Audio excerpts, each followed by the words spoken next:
नमस्कार दोस्तों, स्वागत है आपका आपके पसंदीदा horror station highway haunts Hindi पर। सड़कों के अपने कुछ नियम होते हैं दोस्तों, और जब बात रात के सन्नाटे में पहाड़ों से गुजरने वाले हाईवे की हो, तो वो नियम और भी सख्त हो जाते हैं। बुजुर्ग कह गए हैं कि रात के 2 बजे के बाद हाईवे पर जो कुछ भी दिखे, उस पर आंख बंद करके भरोसा मत करना, क्योंकि कभी-कभी जिसे आप रास्ता भटकने वाला मुसाफिर समझते हैं, वो असल में आपको मौत के रास्ते पर ले जाने का जरिया होता है। आज हम आपके लिए लेकर आए हैं भारतीय यूट्यूब इतिहास की सबसे भयानक और रोंगटे खड़े कर देने वाली महाकहानी, हाईवे 44 का आखिरी सफर की पूरी दास्तान। कानों में हेडफोन कस लीजिए, कलेजा मजबूत कर लीजिए। चलिए शुरू करते हैं यह खौफनाक सफर। मेरा नाम विक्रम सिंह है। उम्र यही कोई 35 साल होगी। पिछले 10-12 सालों से स्टीयरिंग ही मेरी जिंदगी है। लोग कहते हैं सख्त हो जाते हैं। बुजुर्ग कह गए हैं कि रात के 2 बजे के बाद हाईवे पर जो कुछ भी दिखे, उस पर आंख बंद करके भरोसा मत करना, क्योंकि कभी-कभी जिसे आप रास्ता भटकने वाला मुसाफिर समझते हैं, वो असल में आपको मौत के रास्ते पर ले जाने का जरिया होता है। आज हम आपके लिए लेकर आए हैं भारतीय यूट्यूब इतिहास की सबसे भयानक और रोंगटे खड़े कर देने वाली महाकहानी, हाईवे 44 का आखिरी सफर की पूरी दास्तान। कानों में हेडफोन कस लीजिए, कलेजा मजबूत कर लीजिए। चलिए शुरू करते हैं यह खौफनाक सफर।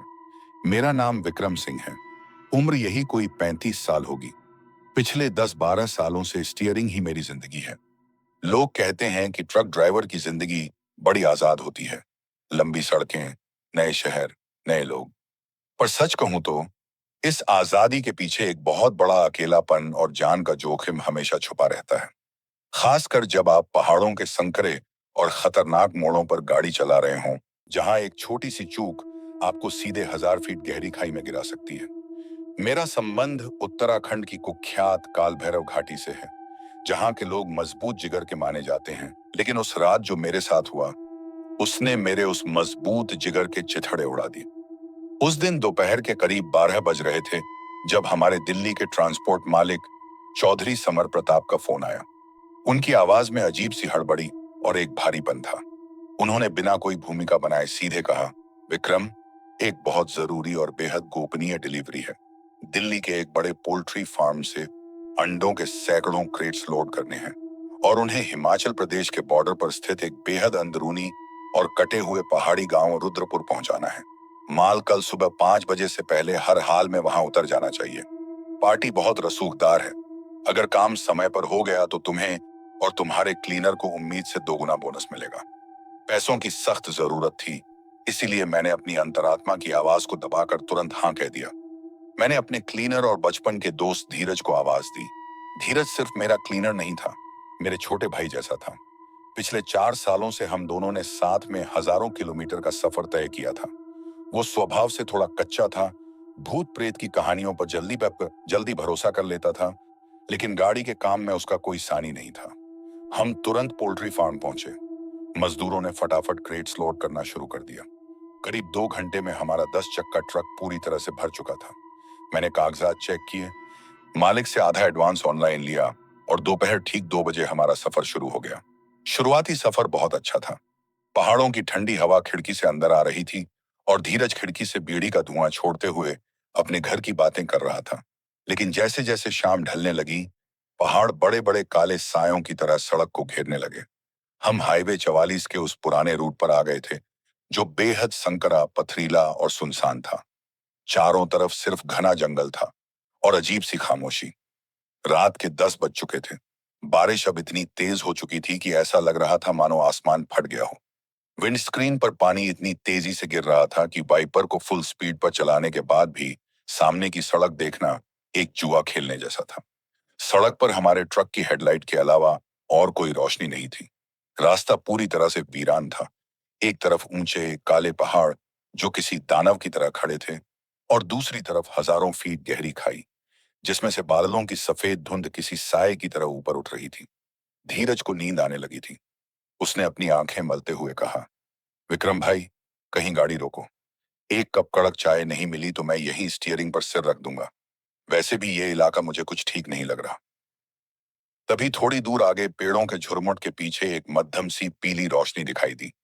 वो एक बहुत ही पुराना जर्जर ढाबा था, मसान ढाबा। उसकी पुरानी टीन की छत पर बारिश की बूंदें जोर जोर से टकराकर एक डरावना और तेज करारा संगीत पैदा कर रही थी। हमने राहत की सांस ली और ट्रक को हाईवे के किनारे कच्ची और कीचड़ भरी सड़क पर लगा दिया। हम दोनों नीचे उतरे। ठंडी हवा के झोंकों ने हमारी रीढ़ की हड्डी तक कंपकंपी पैदा कर दी। ढाबे के अंदर सिर्फ एक अधेड़ उम्र का आदमी भट्टी के पास बैठा चाय उबाल रहा था, जिसकी आंखें अजीब तरह से सूजी हुई थीं। वहां कोई और मुसाफिर नहीं था। चारों तरफ अजीब सा सन्नाटा था। सिर्फ टीन की छत पर होती बारिश की टिप टिप आवाज थी। हमने 2 कप गर्म चाय ली। चाय की चुस्की लेते ही शरीर में थोड़ी गर्मी आई। चाय खत्म करके जब मैं बिल चुकाने लगा तो धीरज पहले ही ट्रक की तरफ बढ़ गया, क्योंकि उसे ठंड बर्दाश्त नहीं हो रही थी। मैं जैसे ही पैसे देकर पलटा, मैंने देखा कि धीरज के ठीक पीछे ढाबे के कोने में पड़े अंधेरे में से रेंगती हुई एक आकृति बाहर आई। वो एक बहुत ही बूढ़ी औरत थी। उसने एक फटी पुरानी मैली साड़ी पहनी हुई थी, ज्यादा अनशीरी, जो बारिश के पानी से पूरी तरह भीग चुकी थी। उसके बाल बिखरे हुए, उलझे हुए और बिल्कुल सफेद थे। उसका चेहरा झुर्रियों से इतना भरा था कि उसकी आंखें अंदर धंसी हुई लग रही थीं, जैसे खोपड़ी के अंदर 2 गड्ढे हों। वो अपनी लाठी के सहारे कांपती हुई आवाज में बोली, बेटा, बहुत ठंड है। इस पहाड़ी के ऊपर मेरा एक छोटा सा घर है। कोई गाड़ी वाला मुझे वहां नहीं ले जा रहा। सब डर कर भाग जाते हैं। क्या मुझे अपनी गाड़ी में बिठा लोगे? भगवान तुम्हारा भला करेगा। धीरज, जो पहले से ही थका हुआ था, इस आय ने थोड़ा चिढ़ गया और डर भी गया। उसने गुस्से में कहा, हटो माई यहां से। देखते नहीं भारी माल लदा हुआ है, केबिन में जगह नहीं है, और इस आधी रात को तुम पहाड़ी पर कहां जाओगी? जाओ, ढाबे के अंदर बैठो। मुझे धीरज का यह बर्ताव अच्छा नहीं लगा। मैंने उसे डांटते हुए कहा, धीरज, तमीज से बात कर, बुजुर्ग हैं वो। लेकिन जब मैंने उस बुढ़िया की तरफ दोबारा देखा तो मेरे मन में एक अजीब सी घबराहट पैदा हो गई। उसकी आंखों में कोई चमक नहीं थी। वो बिल्कुल बेजान और पथरीली थी, जैसे किसी मुर्दे की आंखें हों। बुढ़िया ने धीरज की बात सुनकर न तो गुस्सा किया और न ही कुछ बोला। उसने बस धीरज की तरफ देखा और धीरे धीरे उसके होंठ फैले। उसके मुंह में एक भी दांत नहीं था। इतना हुआ लेकिन उसकी वो मुस्कान इतनी डरावनी थी कि मेरे रोंगटे खड़े हो गए। उसने अपनी लाठी घुमाई और बिना कोई आवाज किए ढाबे के पीछे फैले घने काले जंगल के अंधेरे में विलीन हो गई। ऐसा लगा जैसे जमीन उसे निगल गई हो। धीरज ने डर के मारे कंधे उचकाए और लपक कर ट्रक में जाकर बैठ गया। मैं भी अंदर आया, लेकिन मेरा दिल तेजी से धड़क रहा था। हमने इंजन स्टार्ट किया और गाड़ी आगे बढ़ा दी। हमने इंजन स्टार्ट किया और ट्रक फिर से उस सुनसान पहाड़ी रास्ते पर दौड़ने लगा। रास्ते पर धुंध इतनी घनी हो चुकी थी कि मुझे पहली गियर में गाड़ी चलानी पड़ रही थी। धीरज केबिन की खिड़की का शीशा थोड़ा नीचे करके बीड़ी पीने लगा, लेकिन उसका हाथ कांप रहा था। बाहर का सन्नाटा इतना गहरा था कि हमारे ट्रक के इंजन की आवाज भी पहाड़ियों से टकराकर वापस गूंज रही थी, मानो कोई और ट्रक भी हमारे पीछे चल रहा हो। करीब आधे घंटे के बाद जब हम एक बहुत ही तीखे मोड़ पर पहुंचे तो अचानक हेडलाइट की पीली रोशनी में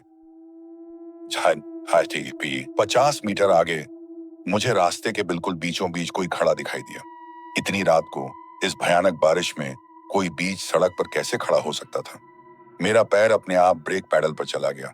मैंने पूरी ताकत से ब्रेक दबाया। ट्रक के टायर सड़क पर घिसटते हुए चीख उठे और एक तेज ची की आवाज आई। गाड़ी एक भयानक झटके के साथ रुकी। पीछे लदा हुआ माल जोर से आपस में टकराया। धीरज का सिर डैशबोर्ड से टकराते टकराते बचा। क्या हुआ विक्रम भाई? इतनी जोर से ब्रेक क्यों मारा? धीरज ने घबराकर पूछा। मैं कुछ बोल नहीं पाया। मेरा गला पूरी तरह सूख चुका था। मैंने कांपते हुए हाथ से विंड स्क्रीन के पार इशारा किया। हेडलाइट की सीधी रोशनी उस आकृति पर पड़ रही थी। वो कोई और नहीं बल्कि वही कंकाली बुढ़िया थी। वही फटी पुरानी साड़ी, वही सफेद बाल। वो सड़क के बिल्कुल बीचों बीच हमारी तरफ पीठ करके खड़ी थी। इतनी तेज बारिश और कड़ाके की ठंड में वो बिना हिले जुले बिल्कुल सीधी खड़ी थी, जैसे कोई लकड़ी का खंभा हो। धीरज ने आंखें फाड़कर देखा और बोला, ये बुढ़िया तो वही है। ये मसान ढाबे से पहले यहां कैसे पहुंच गई? हमारे पास तो ट्रक था। ये पैदल इतनी जल्दी इस पहाड़ी रास्ते पर कैसे आ सकती है? धीरज का गुस्सा अब पूरी तरह से खौफ में बदल चुका था। वो अपनी हिम्मत दिखाने के लिए या शायद डर के मारे पागल होकर ट्रक का दरवाजा खोलकर नीचे उतर गया। मैंने उसे चिल्लाकर रोकने की कोशिश की। धीरज, रुक जा, नीचे मत जा। आ है रैडी। हाँ हाँ, मैं कह रहा हूं कुछ गड़बड़ है। पर उसने मेरी बात नहीं सुनी। धीरज तेज कदमों से उस बुढ़िया की तरफ बढ़ा। बारिश का पानी उसके चेहरे पर गिर रहा था। वो बुढ़िया से करीब 5 फीट की दूरी पर रुका और चिल्लाया, ए बुढ़िया, क्या पागलपन है ये? क्यों हमारी गाड़ी के आगे बार बार आ रही है? मरना है क्या? हटना है तो हट, नहीं तो। उसने जैसे ही बुढ़िया के कंधे को छूने के लिए हाथ आगे बढ़ाया। जो कुछ हुआ उसे याद करके आज भी मेरी रातों की नींद उड़ जाती है। उस बुढ़िया ने अपना शरीर बिल्कुल नहीं घुमाया। उसका धड़ वैसे ही खड़ा रहा, लेकिन उसकी गर्दन धीरे धीरे एक अजीब सी सूखी लकड़ी के टूटने जैसी चरचराहट की भयानक आवाज के साथ पूरी 180 डिग्री पीछे घूम गई। उसका चेहरा अब धीरज के ठीक सामने था। उसकी आंखें जो ढाबे पर धंसी हुई थीं, अब पूरी तरह से बाहर निकल आई थीं और उनमें से खून की तरह लाल रोशनी चमक रही थी। उसके चेहरे की खाल सड़कर लटक चुकी थी और उसमें से काले रंग का खून बह रहा था। धीरज के मुंह से एक ऐसी भयानक और दर्दनाक चीख निकली जो पूरे पहाड़ में गूंज उठी, विक्रम भाई। और अगले ही पल उसका शरीर पूरी तरह से ढीला पड़ गया। उसकी आंखें ऊपर चढ़ गईं और वो वहीं पक्की सड़क पर बेहोश होकर गिर पड़ा। बिजली कड़की और वो बुढ़िया काले धुएं की तरह हवा में गायब हो गई। धीरज के सड़क पर गिरते ही जैसे मेरे दिमाग की नसें फटने लगी। मैं एक पल के लिए भूल गया कि सामने क्या बला थी। मुझे बस अपने छोटे भाई जैसे धीरज को बचाना था। मैंने पागलों की तरह ट्रक का दरवाजा खोला और नीचे कूदा। बारिश का ठंडा पानी सीधे मेरे चेहरे पर लगा। इसी राह,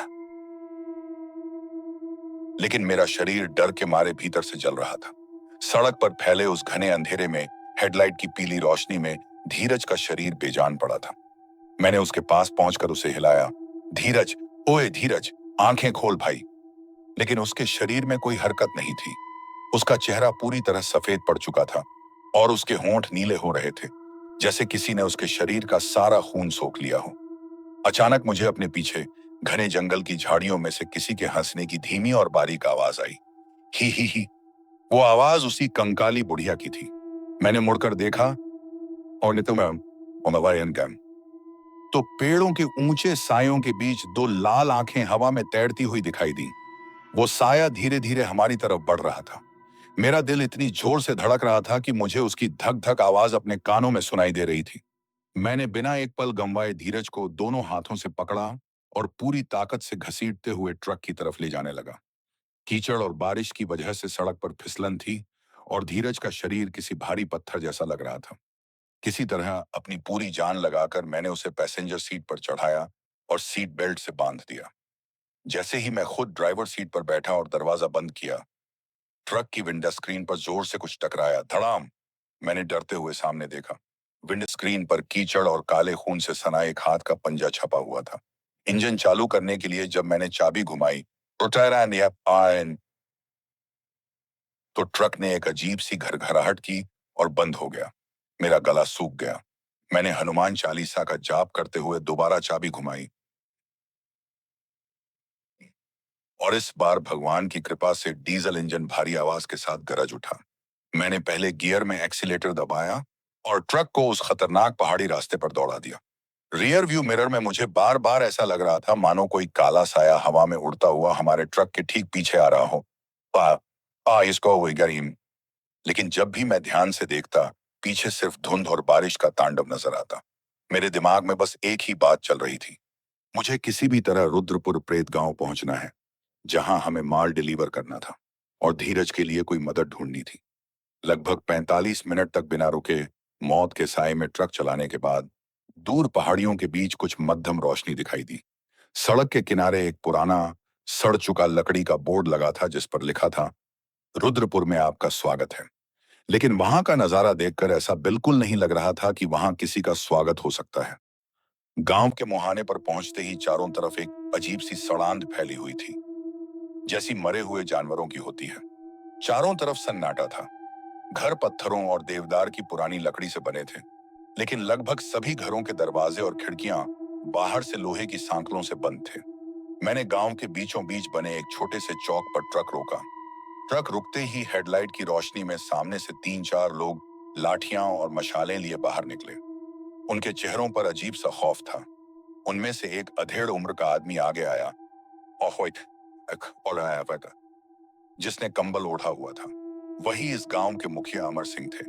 उन्होंने कड़कती लेकिन डरी हुई आवाज में कहा, कौन हो तुम लोग और इस मनहूस रात को काल भैरव घाटी का ट्रक लेकर यहाँ क्यों आए हो? क्या तुम्हें अपनी जान प्यारी नहीं है? कीचड़ भरे रास्ते पर पैर रखते हुए मैं तुरंत केबिन से नीचे उतरा और हाथ जोड़कर बोला, मुखिया जी, मैं चौधरी समर प्रताप का ड्राइवर विक्रम हूँ। दिल्ली से माल लेकर आया हूँ, लेकिन रास्ते में मसान ढाबे के आगे हमारे साथ कुछ बहुत बुरा हुआ है। मेरा भाई धीरज रास्ते में बेहोश हो गया और तब से उसकी आंखें नहीं खुली हैं। कृपया किसी डॉक्टर या वैद्य को बुलाइए। मेरी बात सुनते ही मुखिया अमर सिंह और उनके साथियों के चेहरों का रंग उड़ गया। मशाल की रोशनी में उनके हाथ कांपने लगे। मुखिया ने आगे बढ़कर केबिन के अंदर झांका, जहां धीरज बेजान पड़ा था।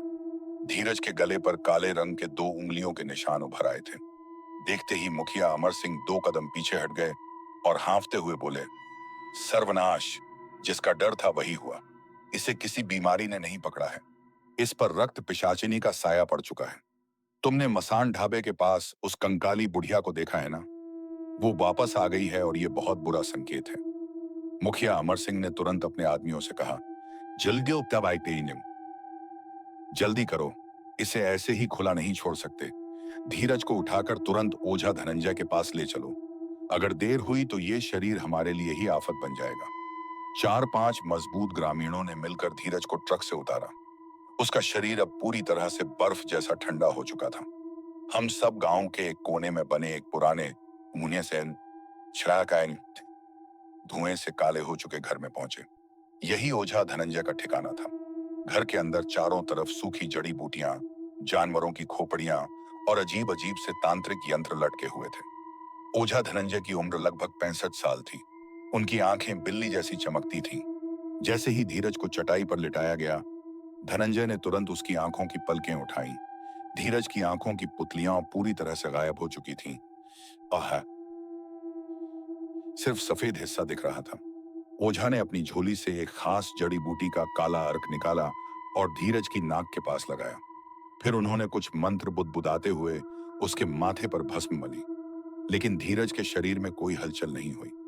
लगभग 15 मिनट तक अलग अलग जतन करने के बाद ओझा धनंजय ने गहरी सांस ली और अपने हाथ धोते हुए पीछे हट गए। उनकी आवाज में एक अजीब सी लाचारी थी। विक्रम, इस लड़के का शरीर तो यहाँ है, लेकिन इसके भीतर की आत्मा को उस कंकाली बुढ़िया ने बांध लिया है। वो इसकी चेतना को खींचकर उस श्रापित रास्ते पर ले गई है। मैं रो पड़ा। ओझा जी, कोई तो रास्ता होगा। वो तो मेरा भाई है। मैं उसे इस हालत में नहीं छोड़ सकता। तभी कमरे के एक कोने में फर्श पर चटाई बिछाए बैठे गांव के सबसे बुजुर्ग व्यक्ति ठाकुर भानु प्रताप धीरे से लाठी टेकते हुए खड़े हुए। उनकी रीढ़ की हड्डी झुकी हुई थी, लेकिन उनकी आवाज में एक अजीब सा वजन था। उन्होंने मेरी तरफ देखा और बहुत ही धीमी कांपती आवाज में बोले, बेटा विक्रम, पिशाचिनी का ये वार कोई आम तांत्रिक ठीक नहीं कर सकता। ये पिशाचिनी आज से 100 साल पहले हमारे ही पूर्वजों की एक भूल के कारण पैदा हुई थी, और अब इसे रोकने का और तुम्हारे भाई को वापस लाने का सिर्फ एक ही जरिया है, पहाड़ की सबसे ऊंची चोटी पर स्थित प्रेतशिला आश्रम के अघोरी रुद्रनाथ। अगर वो आज रात तुम्हारी मदद के लिए तैयार नहीं हुए, तो सुबह का सूरज उगने से पहले तुम्हारा भाई धीरज हमेशा के लिए पिशाचिनी का गुलाम बन जाएगा और उसका शरीर एक जिंदा लाश बनकर इस गांव पर हमला कर देगा। यह सुनते ही कमरे में सन्नाटा छा गया। बाहर अचानक एक बार फिर जोर से कड़ाक की आवाज के साथ बिजली कड़की, मानो वो कंकाली बुढ़िया हमारी बातें सुन रही हो और हमें चुनौती दे रही हो। ठाकुर भानु प्रताप की बात सुनकर कमरे में मौजूद हर एक शख्स की सांसें थम गईं। गांव के मुखिया अमर सिंह ने तुरंत मेरा हाथ पकड़ा और बोले, विक्रम, अघोरी रुद्रनाथ की कुटिया यहाँ से करीब 3 किलोमीटर ऊपर प्रेतशिला नामक एक विशाल चट्टान पर है। वो रास्ता रात के समय पूरी तरह से प्रतिबंधित है, क्योंकि वहां जंगली जानवरों से ज्यादा मसान और भटकी हुई आत्माओं का पहरा रहता है। लेकिन अगर धीरज को बचाना है तो तुम्हें जाना ही होगा। मैंने धीरज के उस सफेद पड़े चेहरे को देखा और अपने आंसू पोंछते हुए कहा, मुखिया जी, चाहे सामने साक्षात यमराज खड़े हों, मैं पीछे नहीं हटूंगा। मुझे रास्ता बताइए। मुखिया ने अपने सबसे निडर नौजवानों में से एक को, जिसका नाम वीर था, मेरे साथ भेजने का फैसला किया। वीर उस रास्ते से थोड़ा बहुत वाकिफ था। ओझा धनंजय ने मुझे एक पोटली दी जिसमें थोड़ी सी भस्म और एक गैसोतवाद अभिमंत्रित तांबे का ताबीज था। उन्होंने चेतावनी दी, रास्ते में चाहे कुछ भी सुनाई दे, पीछे मुड़कर मत देखना। अगर तुमने पीछे मुड़कर देखा तो तुम्हारी आत्मा भी वहीं बंध जाएगी। अब सुनाई आ गई। रात के करीब 11:30 बज रहे थे जब मैंने और वीर ने कुटिया से बाहर कदम रखा। बारिश अब हल्की बूंदाबांदी में बदल चुकी थी, लेकिन चारों तरफ फैली धुंध इतनी घनी थी कि मशाल की रोशनी भी मुश्किल से 2 फीट आगे का रास्ता दिखा पा रही थी। रास्ता मिट्टी और पत्थरों से भरा हुआ था, जहां पैर रखते ही कीचड़ में पैर धंस जाते थे। जैसे ही हम गांव की सीमा पार करके घने जंगल के संकरे रास्ते पर बढ़े, वातावरण का तापमान अचानक और गिर गया। हवा इतनी ठंडी थी कि मेरी सांसें सफेद धुएं की तरह मुंह से बाहर निकल रही थीं। चारों तरफ देवदार के ऊंचे ऊंचे पेड़ थे, जो रात के अंधेरे में किसी कंकाल की तरह हाथ फैलाए खड़े महसूस हो रहे थे। तभी रास्ते के दाईं ओर बनी एक गहरी झाड़ी में से किसी के रोने की मध्यम आवाज आई। वो आवाज किसी नवजात बच्चे की थी। वीर ने तुरंत मेरा हाथ कसकर पकड़ लिया और फुसफुसाया, विक्रम भाई, सीधे चलते रहो, ये छलावा है, इस जंगल में कोई बच्चा नहीं है। मैंने अपनी नजरें सीधे रास्ते पर गड़ाई और कदम आगे बढ़ाता रहा, लेकिन वो रोने की आवाज धीरे धीरे बदलने लगी। कुछ ही पलों में वो आवाज किसी बच्चे की नहीं, कोई हाफ्स थी, बल्कि साक्षात मेरी छोटी बहन की आवाज में बदल गई। भैया, बचाओ भैया, मुझे चोट लगी है, पीछे तो देखो भैया। मेरा पैर एक पल के लिए रुक गया। दिल में एक तीव्र इच्छा हुई कि मुड़कर देखूं क्या है, लेकिन तभी मुझे ओझा धनंजय की चेतावनी याद आई। मैंने अपने कान बंद किए और जोर जोर से हनुमान चालीसा का पाठ करते हुए आगे बढ़ने लगा। वीर ने मुझे सहारा दिया और हम तेजी से उस संकीर्ण पहाड़ी पर चढ़ते रहे। लगभग 1 घंटे की उस खौफनाक मशक्कत के बाद हमारे सामने एक बहुत बड़ी काली चट्टान उभरी। उससे हमारे डिग्गी, जिसके ऊपर एक धुंधली सी आग जलती हुई दिखाई दे रही थी। यही प्रेतशिला आश्रम था। जब हम हांफते हुए उस विशाल चट्टान के ऊपर पहुंचे, महारा वहां का नजारा देखकर मेरी रूह कांप गई। चट्टान के बीचों बीच एक बहुत बड़ा जलता हुआ धुआं था, जिसमें से उठती लपटें चटक चटक की आवाज के साथ काले आसमान को छू रही थीं। उस धुएं के चारों तरफ इंसानी खोपड़ियों की एक माला बनाई गई थी। धुएं के ठीक सामने बाघ की खाल पर एक विशालकाय पुरुष पद्मासन में बैठा था। उनकी लंबी लंबी जटाएं थीं, पूरा शरीर श्मशान की भस्म से सना हुआ था और गले में एक काला नाग लिपटा हुआ था। उनकी आंखें बंद थीं, लेकिन उनके चेहरे पर एक ऐसा तेज और भयानक रूप था कि कोई भी कमजोर दिल का इंसान उन्हें देखकर ही बेहोश हो जाए। यही अघोरी रुद्रनाथ थे। उनके ठीक बगल में उनका युवा शिष्य काल भैरव खड़ा था, जिसके हाथ में एक भारी लोहे का त्रिशूल था। काल भैरव ने जैसे ही हमें देखा, उसने अपना त्रिशूल जमीन पर दे मारा, जिससे एक भारी खड़ाक की आवाज गूंज उठी। उसकी आवाज पूरे पहाड़ पर फैल गई। ठहर जाओ मुसाफिरों, इस अखाड़े की सीमा में बिना आज्ञा पैर रखने का साहस कैसे किया? मैं तुरंत अघोरी रुद्रनाथ के सामने घुटनों के बल बैठ गया और रोते हुए बोला, महाराज, मैं काल भैरव घाटी का एक तुच्छ ड्राइवर विक्रम हूं। मेरे भाई धीरज की चेतना को हाईवे 44 पर उस कंकाली बुढ़िया ने हर लिया है। ओझा धनंजय ने मुझे आपके पास भेजा है। कृपा करके मेरे भाई को बचा लीजिए। मेरे शब्द सुनते ही अघोरी रुद्रनाथ ने अचानक अपनी आंखें खोल दी। उनकी आंखें सामान्य नहीं थीं, वो पूरी तरह से रक्त जैसी लाल थीं, मानो उनके भीतर साक्षात रुद्र का अंश जाग गया हो। उन्होंने धुएं में थोड़ी सी भस्म फेंकी, जिससे आग की लपटें अचानक सरसराहट के साथ नीली हो गईं। उन्होंने एक गहरी गरजती हुई आवाज में कहा, विक्रम, तुम जिस शक्ति को कंकाली बुढ़िया समझ रहे हो, वो इस पहाड़ की प्राचीन रक्त पिशाचिनी है। आज से 100 साल पहले, जब इस रुद्रपुर गांव में नरबली का तांडव चल रहा था, तब तांत्रिकों ने एक निर्दोष स्त्री को जिंदा दफना दिया था, जो बाद में प्रतिशोध की आग में पिशाचिनी बन गई। मेरे गुरु ने उसे अंधकूप मंदिर की गहराइयों में 7 भारी जंजीरों से बांधा था, लेकिन हाल ही में इंसानी लालच ने उस भूमिगत मंदिर के पत्थरों को हिला दिया। जिससे 7 में से 6 जंजीरें टूट चुकी हैं। अंतिम जंजीर अभी बची हुई है, लेकिन पिशाचिनी ने इस लड़के धीरज की आत्मा का इस्तेमाल उस आखिरी बंधन को तोड़ने के लिए किया है। अगर वो जंजीर टूट गई तो तबाही को कोई नहीं रोक पाएगा। अघोरी रुद्रनाथ ने अपने शिष्य काल भैरव को इशारा किया। काल भैरव कुटिया के भीतर गया और एक प्राचीन काले रंग का लकड़ी का संदूक बाहर लेकर आया। जब उस संदूक को खोला गया, उसान बाबा पाइन बांग गया तो उसके अंदर एक बहुत ही पुराना लाल स्याही और काले खून के धब्बों से सना हुआ ताम्रपत्र रखा था। उस ताम्रपत्र पर प्राचीन लिपि में कुछ अजीब से चिन्ह और एक नक्शा बना हुआ था।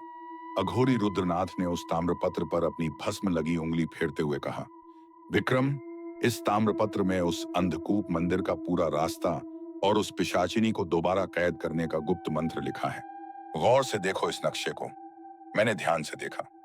नक्शे में रुद्रपुर गांव के ठीक पीछे स्थित उस पुराने प्रेत गांव का रास्ता दिखाया गया था, जिसे गांव वालों ने 90 साल पहले हमेशा के लिए छोड़ दिया था। उस पुराने गांव के खंडहेरों के बीच एक विशाल पीपल का पेड़ था, जिसकी जड़ें जमीन के अंदर एक गुप्त तहखाने की तरफ जा रही थी। वही अंधकूप मंदिर का प्रवेश द्वार था। रुद्रनाथ ने कहा, पिशाचिनी ने धीरज की आत्मा को उसी अंधकूप मंदिर के केंद्र में बंदी बनाकर रखा है। वो धीरज की आत्मा की तड़प से पैदा होने वाली नकारात्मक ऊर्जा का उपयोग उस आखिरी जंजीर को पिघलाने के लिए कर रही है। जैसे ही वो आखिरी जंजीर टूटेगी, धीरज का शरीर हमेशा के लिए एक शैतानी साए में बदल जाएगा और पिशाचिनी पूर्ण रूप से शक्तिशाली होकर बाहर आ जाएगी। तुम्हें आज ही रात वहां जाना होगा। अपनी हिम्मत बांध लो। तभी अचानक पूरी प्रेतशिला चट्टान जोर जोर से हिलने लगी। धुएं की आग अचानक बुझ गई और चारों तरफ एक घनी काली धुंध छा गई। उस धुंध के बीच से एक भयानक गूंजती हुई शैतानी आवाज आई, रुद्रनाथ, तुम उस मामूली इंसान को भेजकर मेरा बंधन नहीं बचा सकते। वो लड़का अब मेरा है और ये गांव भी मेरा है। ही। वो हंसी इतनी भयानक थी कि वीर अपने कान पकड़कर जमीन पर बैठ गया और उसकी नाक से खून बहने लगा। पिशाचिनी ने आश्रम की सीमा पर दस्तक दे दी थी। पिशाचिनी की वो भयानक हंसी जैसे ही हवा में गूंजी, प्रेतशिला चट्टान के चारों तरफ लगी इंसानी खोपड़ियों की माला अपने आप खट खट खट की भयानक आवाज के साथ हिलने लगी। बुझ चुके धुएं में से काला धुआं निकलने लगा, जिसने पूरी कुटिया को घेर लिया था। वीर जमीन पर पड़ा तड़प रहा था। उसकी नाक और कानों से खून बह रहा था। अघोरी रुद्रनाथ ने एक पल भी नहीं गंवाए। उन्होंने अपने आसन से उठकर जमीन पर गाड़े गए भारी लोहे के त्रिशूल को उखाड़ लिया। त्रिशूल के उगदत ही उसमें बंधी घंटियां जोर जोर से टन टन टन की आवाज के साथ बज उठी। रुद्रनाथ ने अपनी जटाओं को खोला और हवा में त्रिशूल लहराते हुए एक गूंजती हुई आवाज में मंत्र पढ़ने लगे। एयू ह्रीं क्लीं भैरवाय नमः। शान बंद है भाई, प्रबंध है, पिशाच सीमा स्तंभ है। जैसे ही उन्होंने मंत्र का आखिरी शब्द बोला, उन्होंने त्रिशूल को चट्टान के केंद्र में जोर से गाड़ दिया।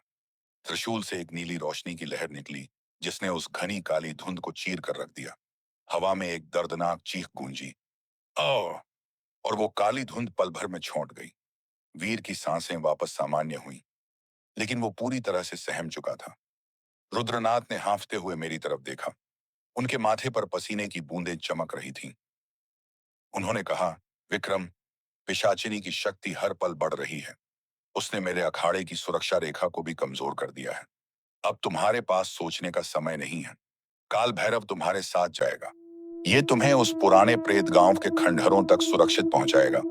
आप हुआ है, लेकिन मंदिर के भीतर तुम्हें अकेले ही जाना होगा। उनका शिष्य काल भैरव आगे बढ़ा। उसने अपने हाथ में एक जलती हुई मशाल ले ली और अपनी पीठ पर एक काला थैला टांग लिया, जिसमें तांत्रिक अनुष्ठान की सामग्रियां थीं। उसने मुझसे कहा, विक्रम भाई, अपनी हिम्मत बांध लो। अब हमें उस रास्ते पर जाना है जहां इंसान तो क्या, परिंदे भी पर मारने से कतराते हैं। मैंने अघोरी रुद्रनाथ के पैर छुए। उन्होंने मेरे माथे पर भस्म का एक गाढ़ा तिलक लगाया और एक छोटी सी लोहे की कील मेरे हाथ में दी। ये कील अंधकूप मंदिर की आखिरी जंजीर के पास गाड़ देना। ये पिशाचिनी के वार को कुछ समय के लिए रोक देगी। जाओ बेटा, काल भैरव तुम्हारा रक्षक है। हम तेजी से चट्टान से नीचे उतरने लगे। पहाड़ से नीचे उतरने का रास्ता और भी भयानक हो चुका था। बारिश थम चुकी थी, लेकिन हवा में एक अजीब सी सीलन और ठंडक थी जो हड्डियों को जमा रही थी। वीर अभी भी सदमे में था, इसीलिए काल भैरव ने उसे वापस मुख्य गांव भेज दिया और हम दोनों ने उस पुराने रुद्रपुर प्रेत गांव की तरफ रुख किया। साहब मशीन अमन कर क्या नहीं, जिसे 90 साल पहले एक ही रात में खाली कर दिया गया था। जैसे ही हमने उस पुराने गांव की सीमा में प्रवेश किया, वैसे ही समय जैसे ठहर गया। वहां की हवा में कोई हलचल नहीं थी। रास्ते के दोनों तरफ देवदार और पीपल के विशाल पेड़ थे, जिनकी शाखाएं आपस में इस तरह उलझी हुई थीं, मानो कोई जाल बुना गया हो। सूखी पत्तियों पर हमारे पैर पड़ने से चरमराहट की आवाज हो रही थी। घरों के खंडहर टूट फूट कर बिखर चुके थे। दीवारों पर जंगली काई जमी हुई थी। अजीब बात यह थी कि 90 साल बीत जाने के बाद भी कुछ घरों के आईने आंगन में मिट्टी के बर्तन और चूल्हे वैसे ही पड़े थे, मानो लोग अभी अभी खाना छोड़कर कहीं चले गए हों। काल भैरव ने मशाल को आगे बढ़ाते हुए कहा, विक्रम भाई, ध्यान से पैर रखना। इस गांव की मिट्टी में उन लोगों के कंकाल दबे हैं जो एक ही रात में गायब हो गए थे। उनकी भटकती आत्माएं आज भी इस इंतजार में हैं कि कोई उनके बंधन को छुड़ाए। तभी हमारी बाईं तरफ बने एक टूटे हुए मकान के झरोखे से एक परछाई तेजी से गुजरी। वो परछाई किसी इंसान की नहीं थी, क्योंकि वो जमीन से 2 फीट ऊपर हवा में तैर रही थी। मैंने अपनी मुट्ठी कस ली और अघोरी बाबा की दी हुई लोहे की कील को सीने से लगा लिया। हम गांव के ठीक बीचों बीच पहुंचे, जहां एक बहुत बड़ा चौपाल बना था। चौपाल के केंद्र में वो विशाल पुराना पीपल का पेड़ खड़ा था, जिसके बारे में ताम्रपत्र पर लिखा था। उस पेड़ की जड़ें इतनी मोटी और डरावनी थीं, मानो वो किसी विशाल अजगर की तरह जमीन को जकड़े हुए हों। पेड़ के तने पर इंसानी चेहरों जैसी आकृतियां उभरी हुई थीं, जो दर्द से चिल्लाती हुई महसूस हो रही थीं। काल भैरव ने पेड़ की जड़ों के पास मशाल दिखाई। वहां पत्थरों की एक बहुत बड़ी ढीली शिला थी, जिस पर लाल रंग से एक बड़ा सा तांत्रिक चक्र बना हुआ था। यही था अंधकूप मंदिर का वो गुप्त प्रवेश द्वार, जहां 90 साल से कोई इंसान नहीं उतरा था। काल भैरव ने अपनी पीठ से थैला उतारा और उसमें से एक पीला सरसों का तेल और कुछ अभिमंत्रित काले तिल निकाले। उसने उन तिलों को उस पत्थर की शिला पर बिखेरा और मंत्र पढ़ने लगा। देखते ही देखते वो भारी पत्थर की शिला अपने आप धीरे धीरे एक तरफ खिसकने लगी और एक भारी घर्र घर्र की आवाज गूंज उठी।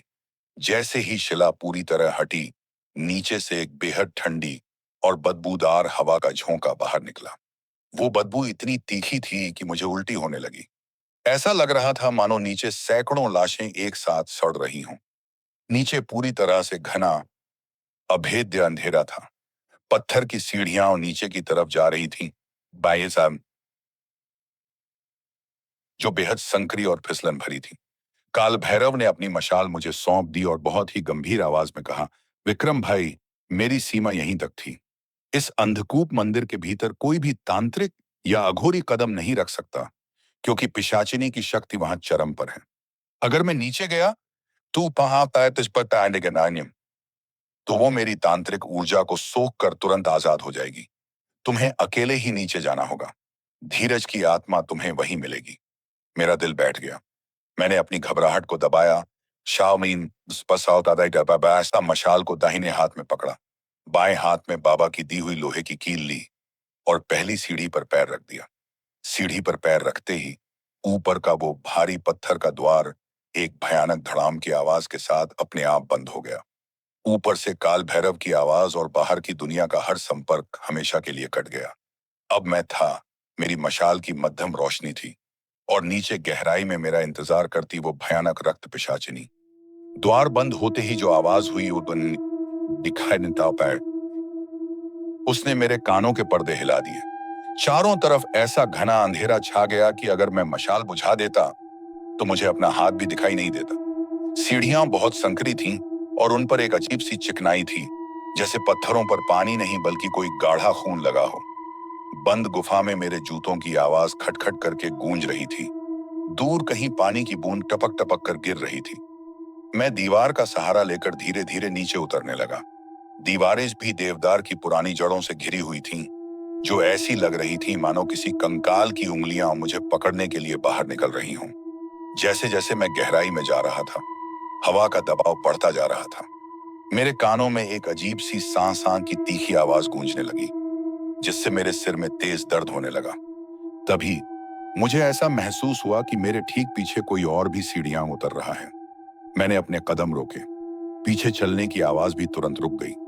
मेरा दम घुटने लगा। मैंने मशाल को थोड़ा पीछे घुमाकर देखा,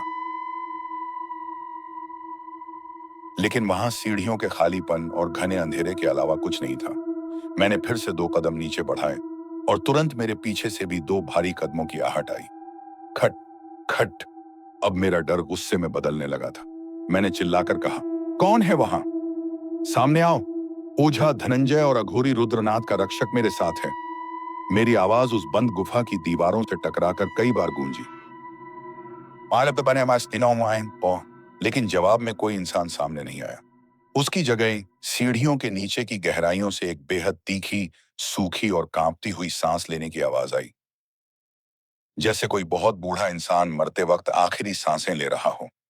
मैंने अपनी मुट्ठी में बाबा की दी हुई लोहे की कील को और कस लिया और बिना पीछे मुड़े तेजी से नीचे की तरफ भागने लगा। लगभग 100 सीढ़ियां उतरने के बाद और मैं एक बहुत बड़े भूमिगत हॉलनुमा तहखाने में पहुंच गया। उस विशाल भूमिगत हॉल में कदम रखते ही मेरी मशाल की रोशनी धुंधली पड़ने लगी। वहां चारों तरफ अजीब सी सफेद धुंध फैली हुई थी। उस धुंध के बीच हॉल के केंद्र में मुझे एक हल्की सी पीली रोशनी दिखाई दी। जब मैंने ध्यान से देखा तो वहां एक पुरानी लकड़ी की खाट बिछी थी और उस खाट पर एक औरत बैठी थी जो एक छोटे बच्चे को अपनी गोद में लेकर लोरी गा रही थी। वो धुन बेहद उदास और रुलाई ला देने वाली थी। वो लोरी सुनते ही मेरे पैर जमीन से चिपक गए। वो आवाज, वो चेहरा, वो कोई और नहीं बल्कि मेरी अपनी माँ थी। वही सूती साड़ी, वही ममता भरी आंखें जो बचपन में मुझे सोते वक्त देखती थी। उन्होंने मेरी तरफ देखा और अपनी बाहें फैलाते हुए बेहद भावुक आवाज में कहा, विक्रम, मेरे बच्चे, तू इतनी रात को इस डरावनी जगह में क्या कर रहा है? देख, तेरा छोटा भाई धीरज यहाँ सो रहा है। आजा मेरे पास, बहुत ठंड है बाहर। मेरी आंखों से आंसू बहने लगे। मेरा दिमाग पूरी तरह से सुन्न हो चुका था। मुझे ऐसा लगा कि काल भैरव घाटी, रुद्रपुर गांव, पिशाचिनी सब एक बुरा सपना था और मेरी असली दुनिया यही है। मैं अपने कदम उस खाट की तरफ बढ़ाने लगा। मैं ओझा धनंजय की वो चेतावनी पूरी तरह भूल चुका था कि पिशाचिनी सबसे प्रिय लोगों के रूप में छलावा करेगी। जैसे ही मैं खाट से मात्र 3 फीट की दूरी पर पहुंचा, मेरी जेब में रखी ओझा जी की दी हुई भस्म की पोटली अचानक बहुत गर्म हो गई। इतनी गर्म कि मेरी चमड़ी जलने लगी। उस तेज जलन ने मुझे झटके से होश में ला दिया। मैंने तुरंत मंत्र पढ़ते हुए अपनी आंखें बंद की और अपनी उंगलियों में दबी भस्म को हवा में उछाल दिया। जैसे ही वो अभिमंत्रित भस्म उस खाट और मेरी मां के साये पर पड़ी, वहां एक भयानक आर्स की चीख गूंजी। जब मैंने आंखें खोली, वो हंसी हुई एक कॉप की आंख खोली तो वहां न तो कोई खाट थी और न ही मेरी मां। उसकी जगह पत्थरों के फर्श पर इंसानी हड्डियों का एक बहुत बड़ा ढेर लगा था और उस ढेर के ऊपर वही कंकाली बुढ़िया हवा में तैर रही थी। उसका चेहरा बुरी तरह जल चुका था और उसकी लाल आंखें गुस्से से मुझे घूर रही थी। उसने चिल्लाकर कहा, तुच्छ इंसान, तू मेरी माया से बच नहीं सकता।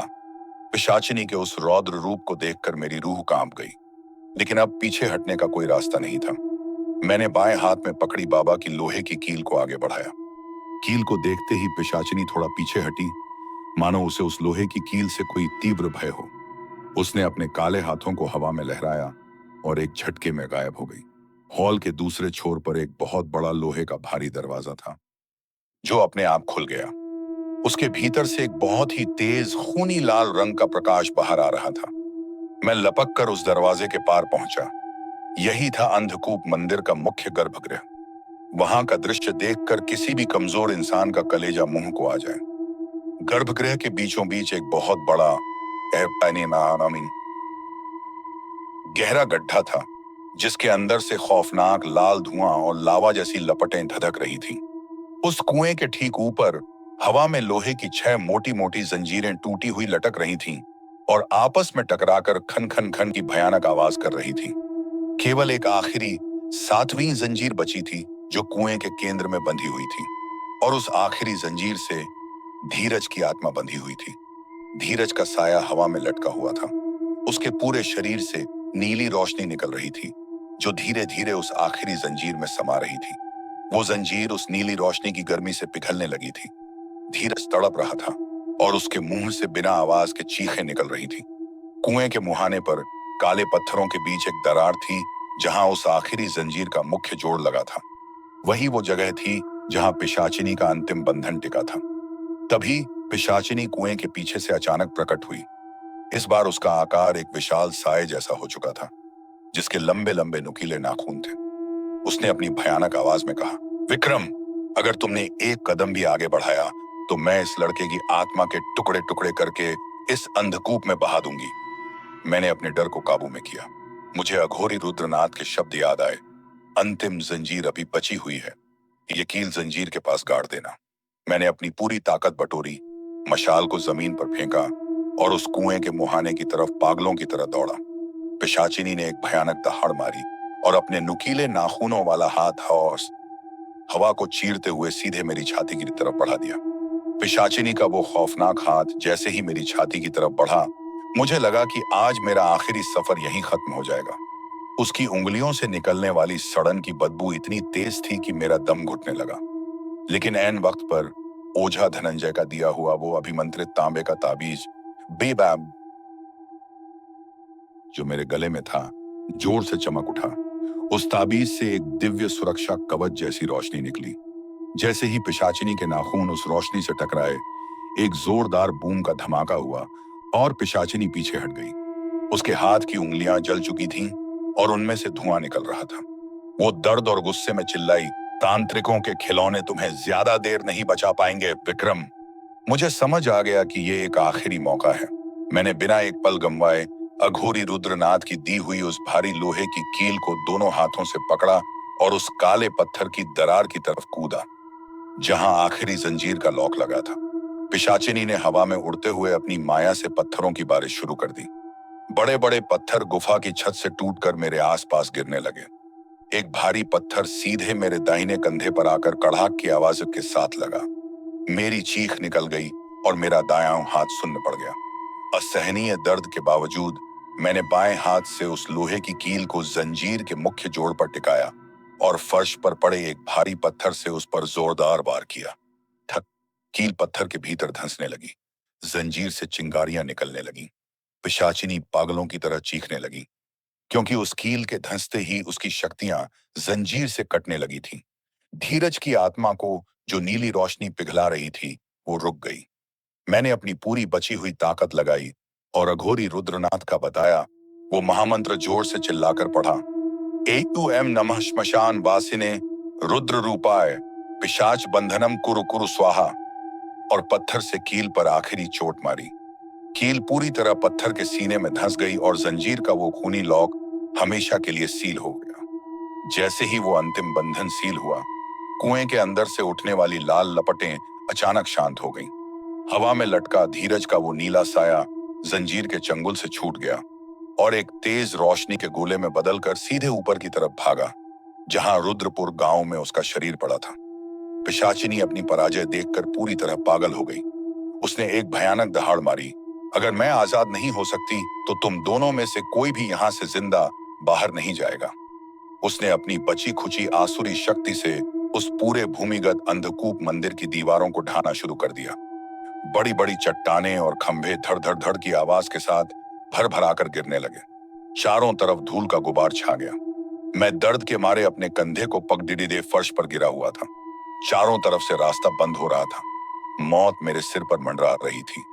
तभी ऊपर का वो भारी पत्थर का द्वार जो बंद था, एक जोरदार धमाके के साथ टूटकर बिखर गया। धूल के उस गुबार को चीरते हुए कोई नीचे कूदा। वो अघोरी रुद्रनाथ का शिष्य कुलभैरव था। उसके हाथ में उसका भारी लोहे का त्रिशूल था, जो इस समय पूरी तरह से दहक रहा था। काल भैरव ने गरजते हुए कहा, विक्रम भाई, धीरज की आत्मा अपने शरीर में वापस लौट चुकी है। ओझा धनंजय ने गांव में मोर्चा संभाल लिया है। अब तुम्हारा यहाँ कोई काम नहीं है। बाहर भागो। उसने अपनी पीठ से तांत्रिक भस्म की पूरी बोरी निकाली और उसे कुएं के मुहाने पर बिखेर दिया, जिससे पिशाचिनी का साया उस कुएं के भीतर ही कैद होकर रह गया। काल भैरव ने मुझे अपने मजबूत हाथों से उठाया और उन टूटती हुई सीढ़ियों की तरफ धक्का दिया। वो खुद अपने त्रिशूल से पिशाचिनी के बचे हुए मसानों का शिकार करने लगा। मैं अपनी जान बचाकर गिरते पड़ते उन सीढ़ियों की तरफ भागा। जब मैं हांफते हुए खून और कीचड़ से लथपथ होकर उस गुप्त तहखाने से बाहर निकला, सूरज की पहली मध्यम किरणें पुराने रुद्रपुर प्रेत गांव के खंडहरों पर पड़ रही थी और सुबह के पक्षी चहचहा रहे थे। हवा की वो भयानक सीलन और बदबू गायब हो चुकी थी। कुछ ही पलों बाद काल भैरव भी नीचे से बाहर आ गया। उसका त्रिशूल काले खून से सना था, लेकिन उसके चेहरे पर जीत का संतोष था। उसने उस भारी शिला को दोबारा उस गड्ढे पर रख दिया और उस पर अघोरी बाबा की दी हुई भस्म से एक अंतिम सील बना दी। हम दोनों बिना वक्त गंवाए तुरंत मुख्य रुद्रपुर गांव की तरफ भागे। जब हम ओझा धनंजय की कुटिया में पहुंचे, तो वहां का नजारा देखकर मेरी आंखों से खुशी के आंसू छलक पड़े। धीरज खाट पर बैठा हुआ था। हालांकि वो बहुत कमजोर लग रहा था, लेकिन उसकी आंखों की पुतलियां वापस आ चुकी थी। उसने जैसे ही मुझे देखा, वो रोते हुए मेरे गले लग गया। विक्रम भाई, मुझे एक बहुत बुरा सपना आ रहा था। पादे जाना ऐसा ऐसा लग रहा था कि कोई बुढ़िया मुझे लोहे की गर्म जंजीरों से खींच रही है। मैं बहुत डर गया था भाई। मैंने उसे कसकर पकड़ लिया। अब सब ठीक है धीरज, तेरा भाई अभी जिंदा है। गांव के मुखिया अमर सिंह और ओझा धनंजय ने राहत की गहरी सांस ली। गांव में जो अनजान बीमारी फैली थी, वो भी सुबह होते ही गायब हो गई थी। गांव वाले विक्रम को किसी देवता की तरह देखने लगे थे। चौधरी समर प्रताप का वो अंडों का माल भी सेफली डिलीवर हो चुका था। लेकिन तभी कुटिया के कोने में बैठे 98 वर्ष के बुजुर्ग ठाकुर भानु प्रताप धीरे से खड़े हुए। उनके चेहरे पर अभी भी एक गहरी चिंता थी। उन्होंने मेरी तरफ देखा और बोले, बेटा विक्रम, तुमने आज रात धीरज को बचाकर और अंतिम जंजीर को सील करके इस गांव पर बहुत बड़ा उपकार किया है। लेकिन याद रखना, पिशाचिनी मरी नहीं है, वो सिर्फ कैद हुई है। और जो ताम्रपत्र तुमने देखा था, उसका आधा हिस्सा जला हुआ था। उसमें एक और बात लिखी थी जो हम कभी नहीं पढ़ पाए। हाईवे 44 का ये रास्ता तब तक सुरक्षित नहीं होगा जब तक उस जले हुए पन्ने का बॉक्स वो आखिरी सच सामने नहीं आता। क्योंकि पिशाचिनी ने जाते जाते तुम्हारे खून की गंध सूंघ ली है। वो दोबारा लौटेगी, तुम्हारे जीवन में किसी नए रूप में। यह सुनते ही मेरी रीढ़ की हड्डी में एक ठंडी सी सिहरन दौड़ गई। सफर खत्म हो चुका था, लेकिन खौफ का वो सिलसिला अभी पूरी तरह समाप्त नहीं हुआ था। अंधकूप मंदिर के उस भयानक हादसे को बीते हुए लगभग 6 महीने हो चुके थे। मैं और धीरज वापस अपनी पुरानी जिंदगी में लौट आए थे। हमने चौधरी समर प्रताप की नौकरी छोड़ दी थी और काल भैरव घाटी में ही अपना एक छोटा सा लोकल ट्रांसपोर्ट का काम शुरू कर दिया था। धीरज अब पूरी तरह से ठीक था, लेकिन उस रात के सदमे ने उसे अंदर से थोड़ा खामोश कर दिया था। वो अब रात के समय गाड़ी चलाने से कतराता था और ज्यादातर समय घर पर मां की देखभाल में ही बिताता था। गांव का माहौल बहुत शांत था, लेकिन वो शांति किसी आने वाले तूफान से पहले की सन्नाटे जैसी महसूस होती थी। पहाड़ों की ठंडी हवा सांस की आवाज के साथ चल रही थी। मुझे अक्सर रात को सोते समय अजीब अजीब से सपने आते थे। सपने में मुझे वही अंधकूप मंदिर का जलता हुआ कुआं दिखाई देता था और उस कुएं के भीतर से कोई चीखते हुए मेरा नाम पुकारता था। विक्रम, तूने सिर्फ जंजीर बांधी है, मेरी नफरत को नहीं। उस दिन शनिवार की शाम थी। पहाड़ों पर भारी बर्फबारी शुरू हो चुकी थी और चारों तरफ सफेद चादर बिछ गई थी। रात के करीब 9 बजे थे जब हमारे घर के बाहर लगे देवदार के विशाल पेड़ पर आकर एक बड़ा सा काला कौवा बैठ गया। वो कौवा सामान्य नहीं था। उसकी आवाज इतनी करारी और डरावनी थी मानो कोई इंसान दर्द से कराह रहा हो। धीरज ने खिड़की का शीशा बंद करते हुए कहा, विक्रम भाई, आज का मौसम कुछ अजीब लग रहा है। दिल में एक अजीब सी घबराहट हो रही है, जैसे कुछ बहुत बुरा होने वाला है। मैंने धीरज का हौसला बढ़ाते हुए कहा, अरे धीरज, मौसम खराब है इसलिए ऐसा लग रहा है, तू चिंता मत कर। अब हम उस हाईवे से बहुत दूर हैं। तभी हमारे घर के लैंडलाइन फोन की घंटी जोर जोर से ट्रिन ट्रिन करके बज उठी।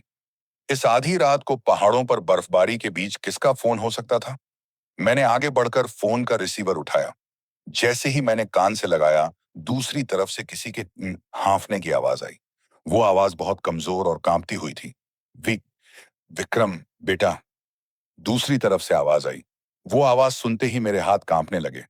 वो कोई और नहीं, बलदान है, नहीं बल्कि रुद्रपुर गांव के ओझा धनंजय थे। उन्होंने बेहद डरी हुई आवाज में कहा, विक्रम, अनर्थ हो गया। ठाकुर भानु प्रताप नहीं रहे।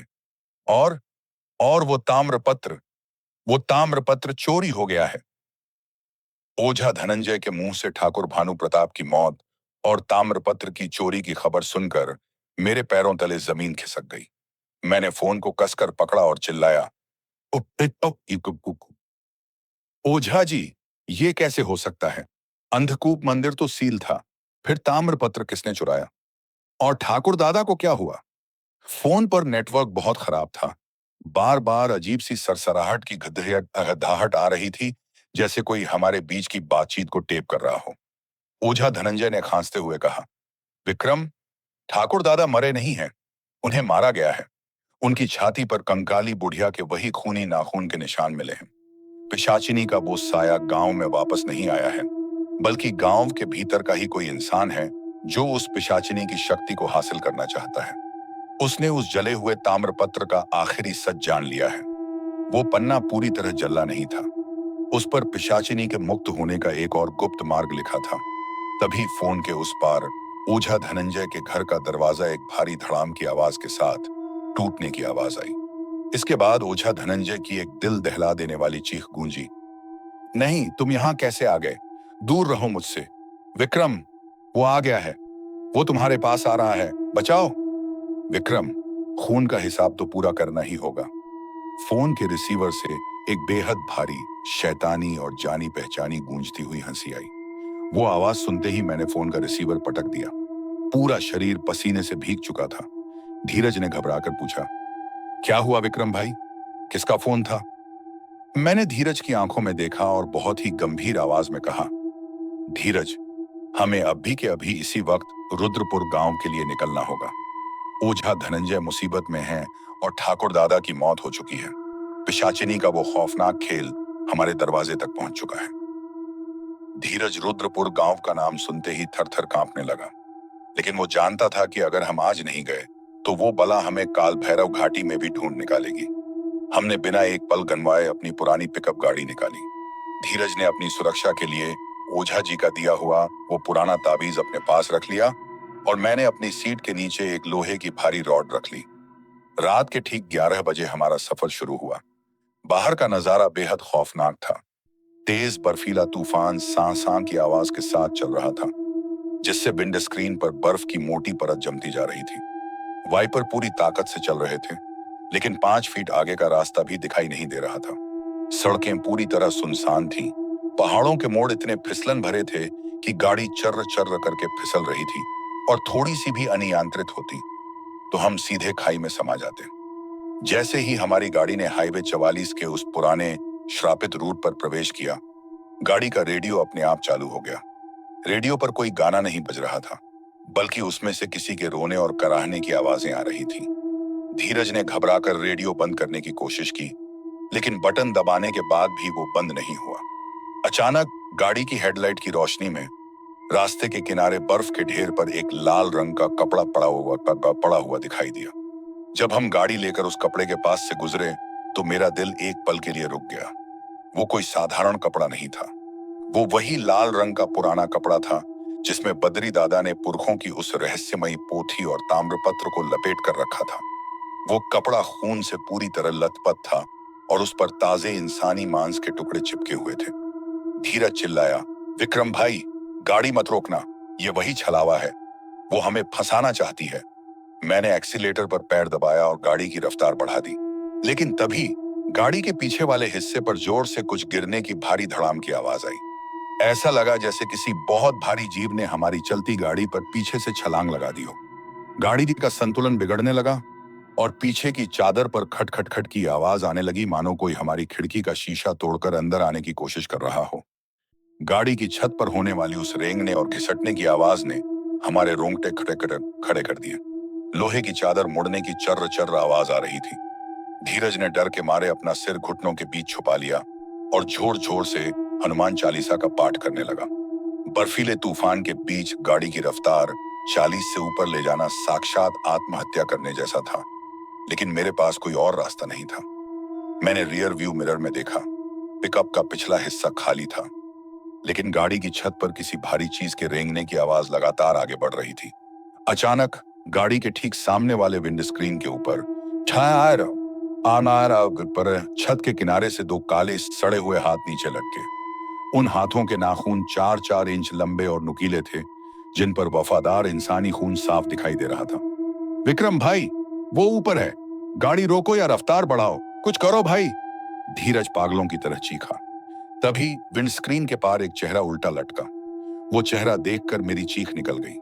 वो कंकाली बुढ़िया नहीं थी, वो रुद्रपुर गांव के मुखिया अमर सिंह का चेहरा था।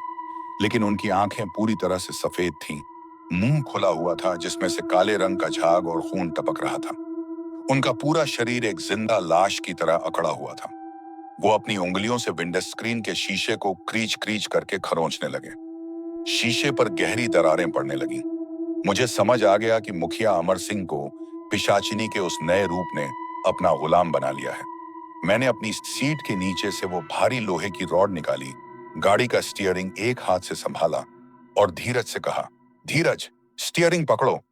धीरज ने कांपते हाथों से स्टीयरिंग संभाला। मैंने खिड़की का शीशा थोड़ा नीचे किया और अपनी पूरी ताकत से उस लोहे की रॉड से मुखिया के लटकते हुए हाथ पर जोरदार वार किया।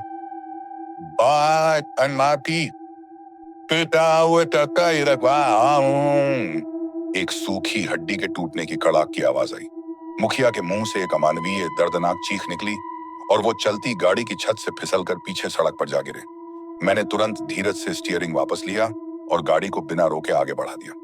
रुद्रपुर गांव का मुख्य द्वार अब कुछ ही दूरी पर था। जब हमारी पिकअप गाड़ी रुद्रपुर गांव के मुहाने पर पहुंची तो वहां का नजारा देखकर हमारी आंखें फटी की फटी रह गईं। 6 महीने पहले जिस गांव को हम सुरक्षित छोड़कर गए थे, वो आज साक्षात नरक बन चुका था। गांव के कई घरों में आग लगी हुई थी, गुजर रही थी। देवदार की लकड़ियों के जलने की लपटें बर्फीले तूफान के बीच आसमान की तरफ उठ रही थीं। दूर से किसी के सिसकने की मध्यम ध्वनि आ रही थी। सड़क पर चारों तरफ गांव के पालतू जानवरों के क्षत विक्षत शव पड़े थे,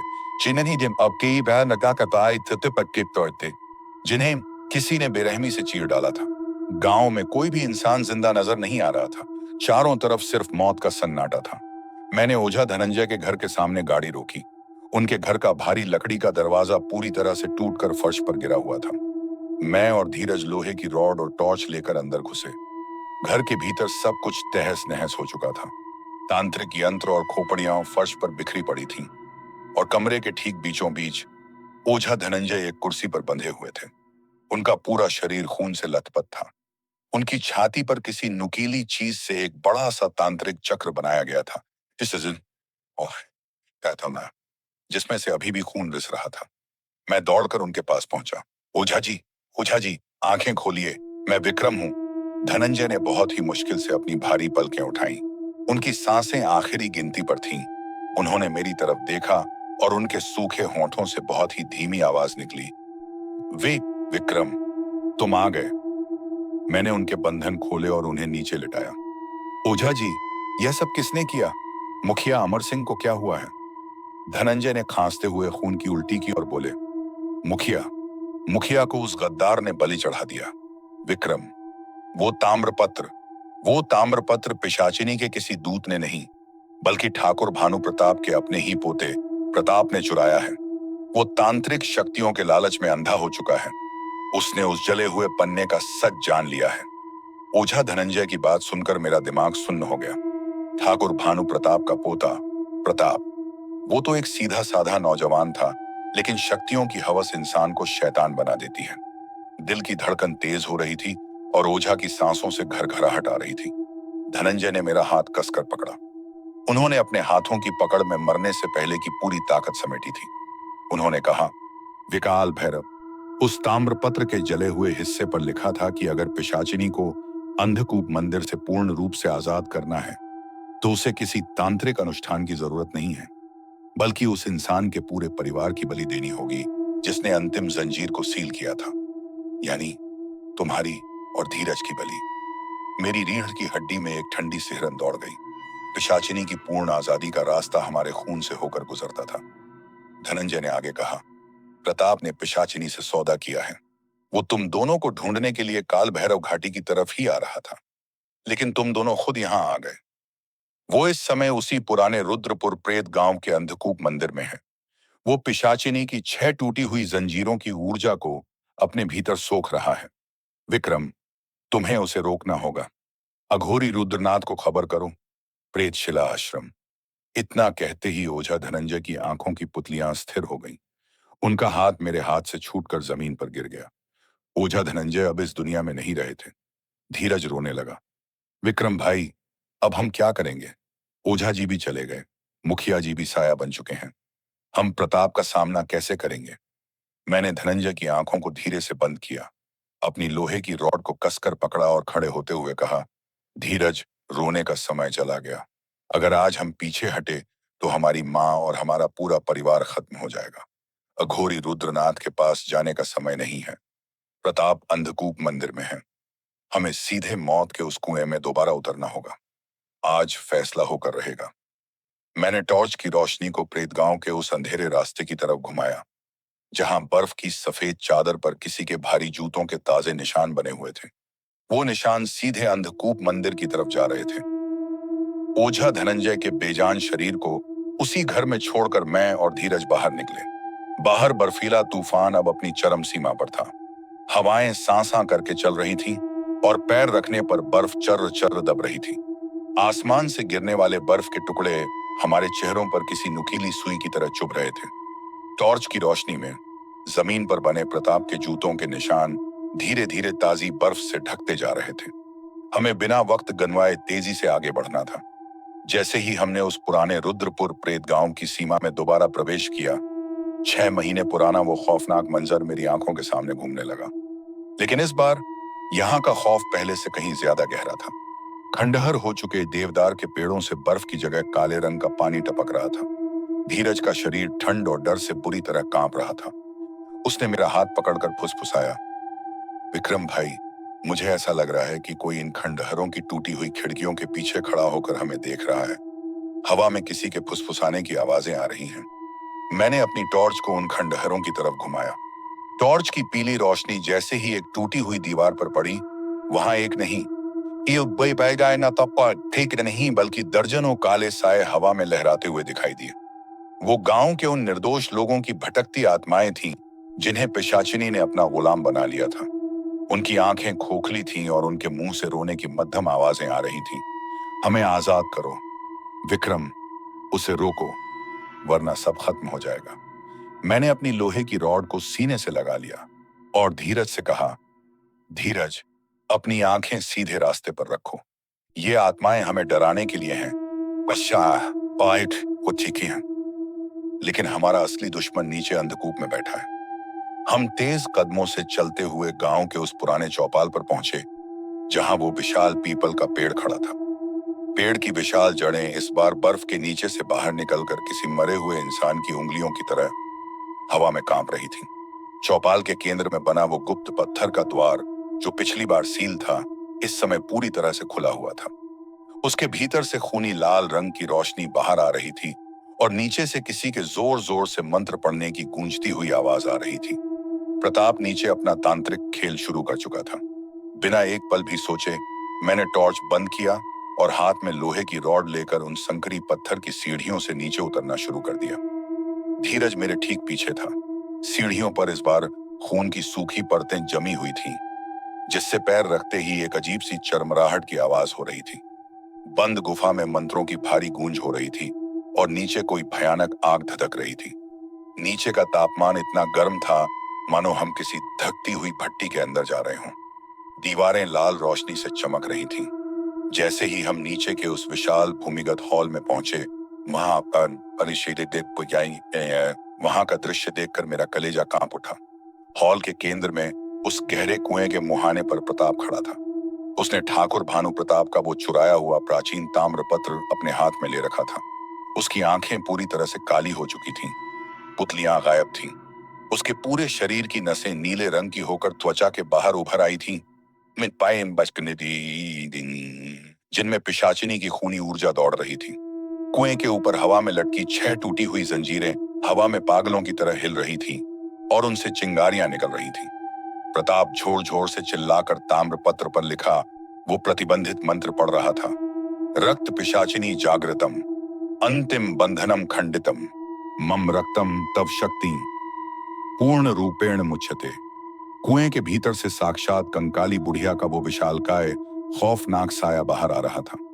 उसके लंबे लंबे नुकीले नाखून प्रताप के सिर को छू रहे थे, मानो वो उसे अपनी पूरी आसुरी शक्ति सौंप रही हो। मैंने जोर से चिल्लाकर कहा, प्रताप, कि शायद रुक जाओ, शक्तियों का ये लालच तुम्हें साक्षात नरक में ले जाएगा। प्रताप ने मंत्र पढ़ना रोका और अपनी गर्दन को एक झटके से हमारी तरफ घुमाया। उसके मुंह से इंसानी आवाज नहीं, पाहिते पपाई दया पामिंग, बल्कि 3-4 लोगों की मिली जुली एक भारी शैतानी आवाज निकली। ही, विक्रम, धीरज, तुम दोनों खुद मौत के मुंह में चलकर आ गए। मुझे तो काल भैरव घाटी आने की जरूरत ही नहीं पड़ी। पिशाचिनी को पूर्ण रूप से आजाद होने के लिए बस तुम दोनों के खून की आखिरी बूंद चाहिए, और आज रात ये जंजीर हमेशा के लिए टूट जाएगी। प्रताप ने अपने हाथ हवा में लहराए। उसके ऐसा करते ही फर्श पर पड़ी इंसानी खोपड़ियां और भारी पत्थर हवा में तैरने लगे और बंदूक की गोली की रफ्तार से हमारी तरफ आने लगे। मैंने धीरज को धक्का देकर एक बड़े खंभे के पीछे छुपाया और खुद एक भारी पत्थर से बचने के लिए बाईं तरफ कूदा। एक भारी पत्थर सीधे मेरी टांग पर आकर लगा, जिससे मैं कराह कर फर्श पर गिर पड़ा। प्रताप हवा में तैरते हुए मेरी तरफ बढ़ने लगा। उसके हाथों की उंगलियों से काले रंग की आग की लपटें निकल रही थीं। विक्रम भाई, उठो, धीरज खंभे के पीछे से चिल्लाया। धीरज ने अपनी जेब से ओझा धनंजय का दिया हुआ वो अभिमंत्रित ताबीज निकाला और पूरी ताकत से प्रताप की तरफ फेंक दिया। जैसे ही वो ताबीज प्रताप के सीने से टकराया, एक जोरदार बूम का धमाका हुआ। प्रताप तड़प कर पीछे हटा और उसकी छाती की त्वचा जलने लगी। पिशाचिनी का वो साया जो उसके ऊपर मंडरा रहा था, एक पल के लिए कमजोर पड़ गया। ये मेरे लिए एक आखिरी मौका था। मैंने अपने दर्द को भुलाया, फर्श से अपनी लोहे की भारी रॉड उठाई और पागलों की तरह दौड़ते हुए प्रताप की तरफ लपका। प्रताप अभी संभल भी नहीं पाया था कि मैंने अपनी पूरी ताकत लगाकर वो लोहे की रॉड सीधे उसकी छाती के बीचों बीच दे मारी और एक भारी टैंक की आवाज गूंज उठी। प्रताप के मुंह से खून का एक फव्वारा छूटा और वो पीछे की तरफ उड़ता हुआ सीधे उस काले कुएं के मुहाने पर जा गिरा। आ गया जहां वो आखिरी 7वीं जंजीर सील थी। मेरे उस प्रहार से जंजीर का वो लॉक, जिसे मैंने 6 महीने पहले कील से सील किया था, हिल गया। कील थोड़ी बाहर निकल आई और जंजीर से दोबारा लाल लपटें निकलने लगी। प्रताप ने दर्द में हंसते हुए कहा, विक्रम, तुमने अनजाने में उस कील को हिला दिया है। अंतिम बंधन अब टूट रहा है। पिशाचिनी आजाद हो रही है। प्रताप की वो शैतानी हंसी गुफा की दीवारों से टकराकर गूंज रही थी। कुएं के मुहाने पर लगी वो आखिरी 7वीं जंजीर तेजी से लाल होकर पिघलने लगी थी। अचानक एक भारी कड़ाक की आवाज के साथ वो जंजीर बीच से टूट गई और खन खन खन करती हुई गिर पड़ी। कुएं से एक भारी गड़गड़ाहट उठी और एक जोरदार बूम की आवाज के साथ वो कंकाली बुढ़िया 10 फीट की रक्त पिशाचिनी के रूप में प्रकट हुई। उसने अपने नुकीले नाखूनों से एक पल में प्रताप का सारा खून सोख लिया और उसका सूखा शरीर फर्श पर गिर पड़ा। शक्तियों की हवस ने प्रताप को साक्षात नरक पहुंचा दिया था। पिशाचिनी हमें मारने के लिए आगे बढ़ी। गुफा ढह रही थी। तभी नीली रोशनी के साथ भारी डम डम डम डम की आवाज के साथ डमरू बज उठा और मंत्रों का महाघोष गूंजने लगा। एयूएम नमः चंडिकाय दया पिशाच मस्तकं खंडितम। वो साक्षात अघोरी रुद्रनाथ थे। उनके साथ उनका शिष्य काल भैरव भी था। बाबा रुद्रनाथ का पूरा शरीर इस समय अंगारे की तरह दहक रहा था। उन्होंने अपने हाथ में वो प्राचीन भारी त्रिशूल ले रखा था जिस पर अभिमंत्रित भस्म लगी थी। रुद्रनाथ ने गरजते हुए पिशाचिनी से कहा, दुष्ट आत्मा, तूने मेरे पूर्वजों के बंधन को तोड़ा है, लेकिन जब तक इस शरीर में रुद्र का ऐकारा अंश जागृत है, तू इस गुफा से बाहर पैर नहीं रख सकती। पिशाचिनी ने रुद्रनाथ पर हमला किया। तंत्र और आसुरी शक्ति का वो महासंग्राम शुरू हुआ जिसे देखकर देवताओं के भी पैर कांप जाएं। रुद्रनाथ का त्रिशूल पिशाचिनी के साये को चीर रहा था। वो और पिशाचिनी के खूनी नाखून बाबा के शरीर को लहूलुहान कर रहे थे। गुफा के भीतर तांत्रिक चिंगारियां और काले खून की नदियां बहने लगी थीं। बाबा रुद्रनाथ ने पीछे मुड़कर काल भैरव और मुझसे कहा, काल भैरव, विक्रम को और धीरज को लेकर तुरंत यहां से निकलो। पिशाचिनी अपने पूर्ण रूप में है। इसे केवल मेरे प्राणों की अंतिम आहुति से ही इस कुएं के भीतर हमेशा के लिए भस्म किया जा सकता है। जाओ बेटा, ये मेरा आदेश है। नहीं गुरुदेव, मैं आपको छोड़कर नहीं जाऊंगा। काल भैरव रो पड़ा। रुद्रनाथ ने त्रिशूल को कुएं के केंद्र में पिशाचिनी के सीने के पार उतार दिया और चिल्लाए, काल भैरव, अपने कर्तव्य को याद रखो, इन दोनों मासूमों को बचाओ। काल भैरव ने अपने गुरु के अंतिम आदेश को शिरोधार्य किया। उसकी आंखों से आंसू बह रहे थे कि खान शी आला ने मैंने दे क्या, लेकिन उसने अपने दिल को पत्थर बनाया। उसने मुझे और धीरज को अपने दोनों मजबूत हाथों से पकड़ा और उस ढहती हुई गुफा के एक छोटे से चोर रास्ते से बाहर की तरफ खींचने लगा। पीछे गुफा के भीतर अघोरी रुद्रनाथ ने अपने शरीर के भीतर की पूरी तांत्रिक ऊर्जा को एक साथ जागृत कर दिया। एक बहुत ही तेज सूरज जैसा सफेद प्रकाश पूरे अंधकूप मंदिर में फैल गया। उस प्रकाश के बीच पिशाचिनी की एक आखिरी दर्दनाक और कमजोर होती चीख गूंजी, रुद्रनाथ। और फिर एक जोरदार धमाके के साथ पूरी गुफा धड़ धड़ करके ढह गई। वो पूरा भूमिगत अंधकूप मंदिर हमेशा के लिए मिट्टी के नीचे दफन हो गया। अघोरी रुद्रनाथ ने अपने प्राणों का बलिदान देकर उस बला का हमेशा के लिए अंत कर दिया था। जब हम तीनों बदहवास हालत में उस गुप्त तहखाने से बाहर चौपाल पर आए तो सुबह का सूरज उग चुका था और चिड़ियां चहचहा रही थीं। बर्फीला तूफान थम गया था। रुद्रपुर प्रेत गांव के खंडहरों पर सूरज की सुनहरी किरणें पड़ रही थीं और हवा में फैली वो एक 100 साल पुरानी सड़न और खौफ हमेशा के लिए गायब हो चुके थे। काल भैरव ने उस ढह चुके स्थान की मिट्टी को अपने माथे से लगाया और अपने गुरु को नमन किया। उसने मेरी तरफ देखा और कहा, विक्रम भाई, खेल खत्म हो चुका है। प्रताप के लालच का अंत हो गया और रक्त पिशाचिनी मेरे गुरुदेव की आत्मा के तेज से हमेशा के लिए भस्म हो चुकी है। अब हाईवे 44 का ये रास्ता हमेशा के लिए सुरक्षित है। मैंने और धीरज ने राहत की गहरी सांस ली। हमने काल भैरव के पैर छुए। वो अपने गुरु की बची हुई भस्म लेकर वापस प्रेतशिला आश्रम की तरफ बढ़ गया। कुछ दिनों बाद रुद्रपुर गांव का माहौल फिर से धीरे धीरे सामान्य होने लगा। गांव वालों ने अघोरी रुद्रनाथ की एक बड़ी मूर्ति चौपाल पर स्थापित की। मैं और धीरज वापस अपनी पिकअप गाड़ी लेकर काल भैरव घाटी अपने घर की तरफ लौट रहे थे। इस बार जब हम हाईवे 44 के उस पुराने रूट से गुजरे तो खिड़की से ठंडी साफ हवा आ रही थी। धीरज ने फिर से मुस्कुराते हुए बीड़ी सुलगाई और बोला, विक्रम भाई, इस बार दिवाली पर माँ बहुत खुश होगी ना? मैंने मुस्कुराते हुए स्टीयरिंग संभाला और कहा, हाँ धीरज, बहुत खुश होगी। हमारा वो खौफनाक सफर आखिरकार एक सुरक्षित और खूबसूरत सवेरे के साथ समाप्त हो चुका था। तो मेरे प्यारे दोस्तों, आज हमारे चैनल हाईवे हॉन्ट्स हिंदी पर हाईवे 44 का आखिरी सफर की यह महागाथा पूरी तरह समाप्त हो चुकी है। विक्रम और धीरज ने अपनी अटूट हिम्मत, ओझा धनंजय की सीख और साक्षात अघोरी रुद्रनाथ के परम बलिदान से उस खौफनाक रक्त पिशाचिनी को हमेशा के लिए मिट्टी में दफन कर दिया। प्रताप जैसे लालची इंसान का जो अंत हुआ, वो हम सबके लिए एक सबक है कि शक्तियों की हवस हमेशा साक्षात नरक का द्वार खोलती है। आपको हमारी यह अनूठी हॉरर वेब सीरीज, किरदारों का यह नया दमदार रूप और काल भैरव घाटी से लेकर मसान ढाबे तक का यह रोंगटे खड़े कर देने वाला रोमांच कैसा लगा?